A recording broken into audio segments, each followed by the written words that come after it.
እኔ የምለው ሴቶችዬ ቡታጀራ ላይ ከአብርሽ ውጭ ወንድ የለም እንዴ?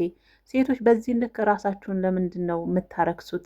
በነገራችን ላይ ዳዋ ዩቱብ ቻናል ማለት ነው ከርዕሱ ጀምሮ ማለት ነው የአብርሽን ስም በማጥፋት ልጁ ቢከሳችሁ ወንጀል እንደሆነ አታውቁም? እያመጣችሁ ልጆቹን ሴቶቹን እያመጣችሁ በተለይ ወንዶች ከእናንተ የማይጠበቅ ስራ ምሰሩ።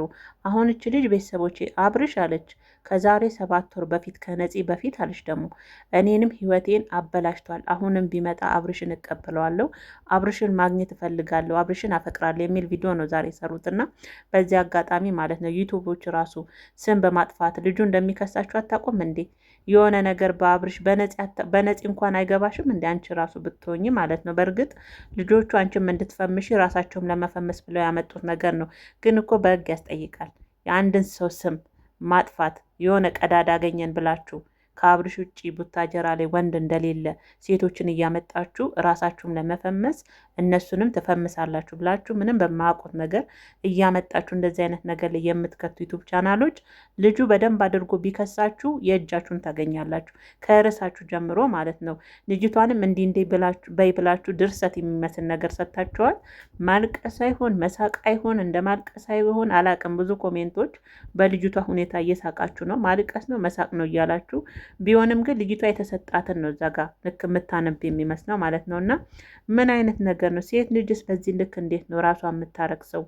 ምን አይነትስ ክብር ነው እንደዚህ አይነት ነገር? የእውነቴን ነው የምላችሁ ከነሱ በላይ ከልጅቷ በላይ ካጠገቧ ሆነ ጊፊ በይ የሚሏት ማለት ነው። እና የልጁን ስም በዚህ ልክ ማጥፋት አግባብ ነው ወይ? ዳዋ ዩቱብ ቻናል ነው እንግዲህ የቀረበችበት እች ልጅ ማለት ነው። አብርሽን አገናኟት፣ ሽር አድርጓት፣ አዲስ አበባ መሄድ ፈልጋሉ የሚል ማለት ነው። እና የልጁን ትዳር በዚህ ልክ ለመበጥበጥ ቆርጣችሁ እየተነሳችሁ ማለት ነው።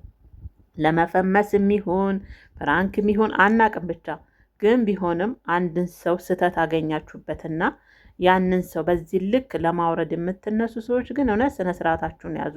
ልጁ ባለትዳር ነው። ቡታጀራ ላይ ከአብርሽ ውጭ ወንድ የለም እንዴ? ከአብርሽ ውጭ ፌመስ ዩቱበር የለም እንዴ? አሉ እኮ ምን የመሳሰሉ ሸበላዎች አለ እንዴ? በእነሱ እንኳን ብትሉ ያምርባቸዋል። ነፂን አላያችኋትም? መጨረሻዋ እኮ አላማረም።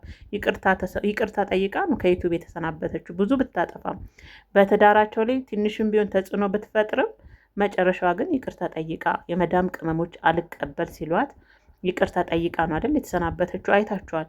ታዲያ አሁን ነፂ ምን አግኝታበታለች ብላችሁ ነው እችን ልጅ አምጥ? የመዳም ቅመሞች እንደዚህ አይነት ነገር አይቀበሉም። ሲቀጥል ደግሞ የሰውን ህይወትን በዚህ ልክ በተሳሳተ ባልሆነ ነገር እያመጣችሁ የሰውን ህይወት የምትበጠብጡ ሰዎች ግን የእውነት በጣም ነው የምታሳፍሩት። ልጅቷ በእርግጥ አለማወቅ የገባችበት ወይም ደግሞ የሆነ ምክር መክራችኋት እንድትፈምስ ትፈምሻለች ብላችሁ እናንተም በዛውም ልክ ደግሞ ቻናላችሁ ቪው እንዲያገኝ እንድትፈምሱ ያደረጋችሁ ጥረት ሊሆን ይችላል እና ቢሆንም ግን ያው ልክ አይደለም። የእውነቴን ነው የምላችሁ። ልጅቷን ሰዓት ያው ብዙዎቻችሁም እየተቆጣችሁ ነው፣ ግማሻችሁም ደግሞ የልጅቷ ሁኔታ ማልቀስ ነፂ እንኳን ባይሆን አስመስለዋለች፣ በደንብ አልቅሳለች። የእውነቴን ነው የምላችሁ። እሷ ግን ማልቀስ አይሆን መሳቅ አይሆን ምንም አያስቅም። እውነት እኔ ያናዳኛች። ምክንያቱም ለመፈመስ ብላችሁ ሴቶች ክብራችሁን በዚህ ልክ አትጡ። ሲቀጥል ደግሞ የሰው ትዳር በዚህ ልክ አትበጥብጡ። እውነቴን ልጁ የተያዘ ልጅ እኮ ነው፣ ባለ ትዳር እኮ ነው። እሺ ትዳር የሌለው ህይወት የሌለው ሰው ቢሆን ወንደላጤ ቢሆን ችግር የለም። ስንት ወንደላጤዎች ቡታጀራ ላይ በሞሉ ዩቱበሮች በአብርሽ ብቻ እየተነሳችሁ የልጁን ስም የሆነ ቀዳዳ አገኘን ብላችሁ የልጁን ስም በዚህ ልክ ባታጠፉ።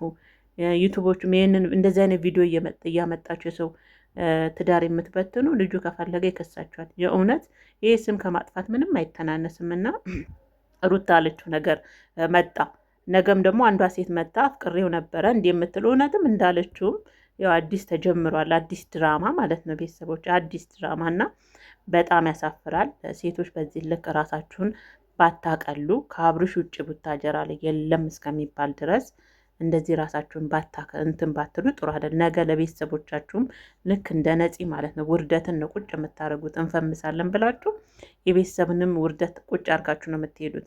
በዚህ አይነት የመዳም ቅመሞች እንደዚህ አይነት ቪዲዮ አይቀበሉ። የውሸት የሐሰት እና በጣም የሚያስጠላ ሼር አድርጉ ደግሞ ይላሉ እኮ አይገርሙ።